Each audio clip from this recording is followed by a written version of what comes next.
Today we're going to go over the PS5 showcase from Sony, the big announcement most of us were expecting to see, and what Rockstar Games missing the event may mean for their two biggest titles, GTA 5 and Red Dead Redemption 2.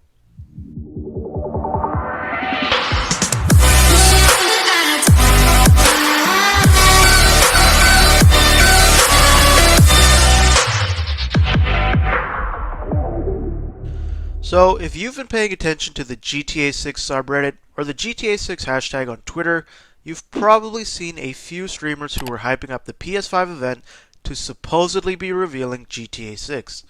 Now, unfortunately, if you haven't watched the event, GTA 6 or GTA 5 or anything Rockstar Games related was not mentioned at all during the PS5 event, which was obviously pretty disappointing and, to be honest, a little surprising to me.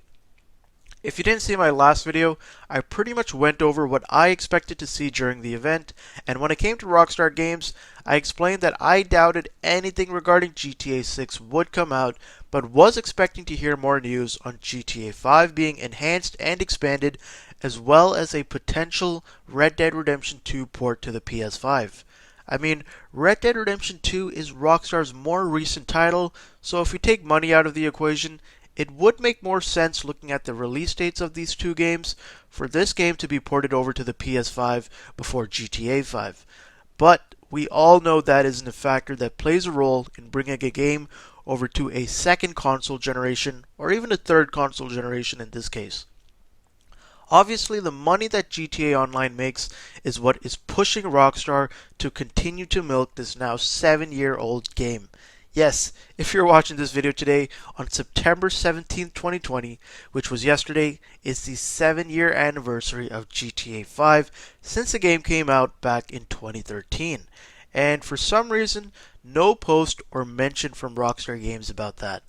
You would think that they would celebrate the anniversary of their biggest title, but I guess not. So, as most of you are wondering, let's take a look at why Rockstar Games was probably absent from the event. Now, earlier this year in June at the first PS5 event, Rockstar started off the event with the announcement of GTA 5 coming to the PS5. They also mentioned that PS4 players would be receiving benefits in GTA Online. Now, from yesterday's event, we learned that the PS5 is being released in November, as well as pricing for the two models. So at this point, the console is a little over a month away from being released, and with backwards compatibility being available for the console, we don't really know what to expect from GTA 5 for the PS5 yet, which isn't really a good thing. We know that GTA 5 will be enhanced and expanded, but what those enhancements and expansions are exactly is still a question.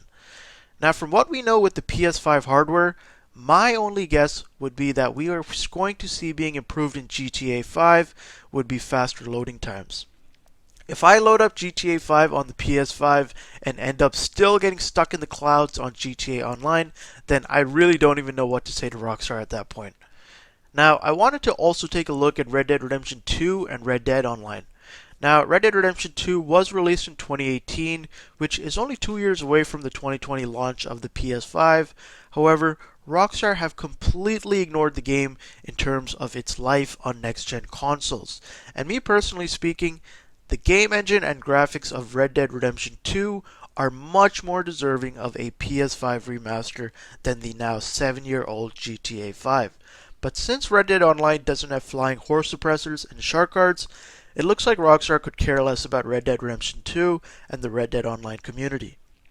Now, I talked about this a little on Twitter yesterday, and I think most of you agreed with me here when I said that it looks like microtransactions and online pay-to-win are starting to have an influence on Rockstar Games, and this definitely isn't a good sign for the future of GTA and other Rockstar Games future titles.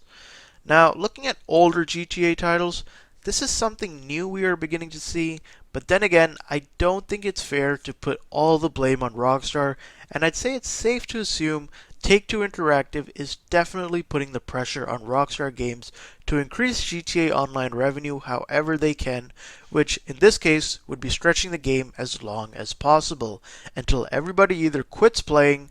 and as we can see, that's obviously not going to happen anytime soon.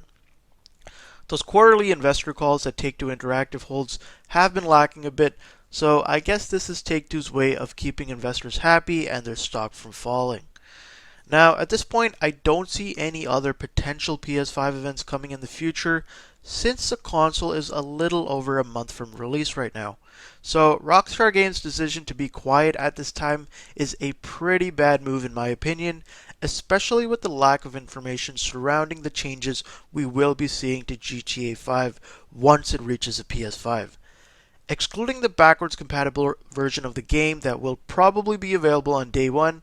we do know GTA 5 is getting a huge DLC later this year, but whether that will be exclusive to the PS5 or available on both generation consoles is still up in the air right now, so this event would have been a perfect opportunity for Rockstar Games to clear things up on that.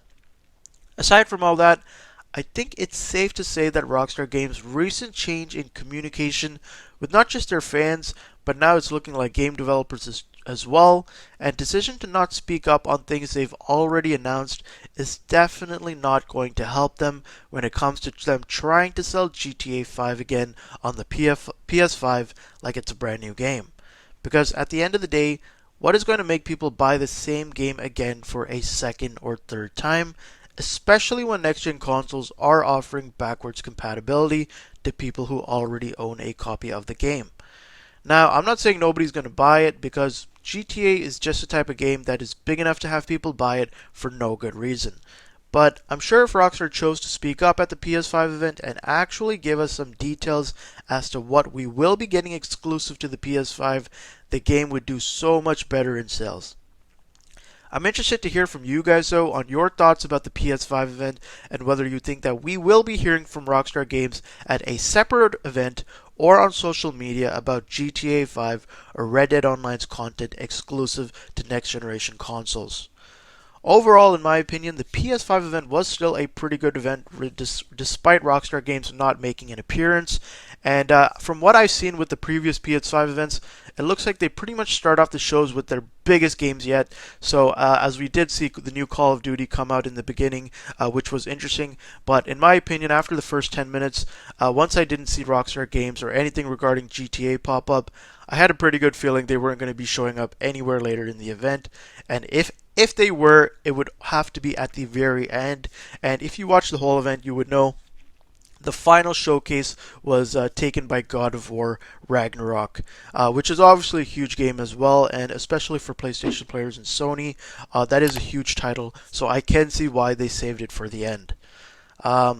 Looking forward, guys, I don't really know what to expect, but go ahead and follow me on Twitter if you're interested in this kind of news, as I do a lot of research on Rockstar Games and Take-Two Interactive. But other than that, guys, as always, it's been Nick Plays Games, and I'll see you guys next time. Peace!